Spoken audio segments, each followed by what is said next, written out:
State కు సంబంధించింది అయితే state has got full authority, central కు సంబంధం ఉండదు ఇది.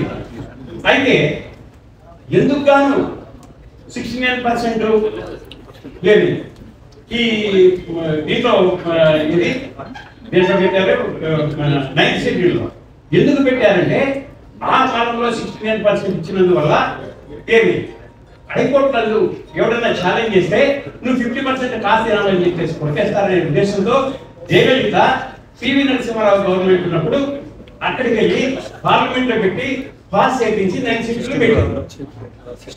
9th షెడ్యూల్ పెట్టి ఇంకా ఒకనొక నేపథ్యంలో వివి చంద్రచూడ్ చీఫ్ జస్టిస్ గా ఉన్నప్పుడు కూడా ఆయన ఏం చెప్పాడు, we will even review 9th schedule we have got authority అని చెప్పాడు.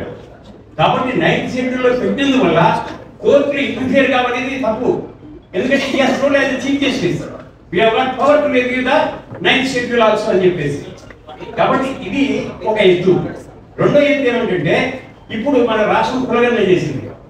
కులగణన చేసిన తర్వాత మన చైర్మన్ బీసీ కమిషన్ చైర్మన్ కానీ వీళ్ళందరూ ట్రిపుల్ టెస్ట్ అంటున్నారు. ఏది కే కృష్ణమూర్తి కేసులో అది ఎంత 356 ఆఫ్ 1994. అది జడ్జిమెంట్ ఎప్పుడు వచ్చింది 11th May 2010 లో వచ్చింది.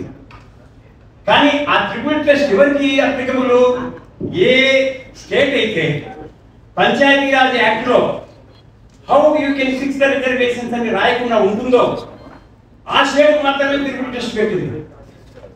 అది బీహార్, మహారాష్ట్ర. ఏది ఏ స్టేట్ అయినా సరే ఓన్లీ ఎక్సెప్ట్ మన స్టేట్ ఆంధ్రప్రదేశ్ స్టేట్ 1994 లో ఏది ఒక సర్వే జరిగింది. ఎలా జరిగింది సర్వే? మన యాక్ట్ చూస్తే పంచాయతీరాజ్ యాక్ట్ కూడా నేను చదువుతాను.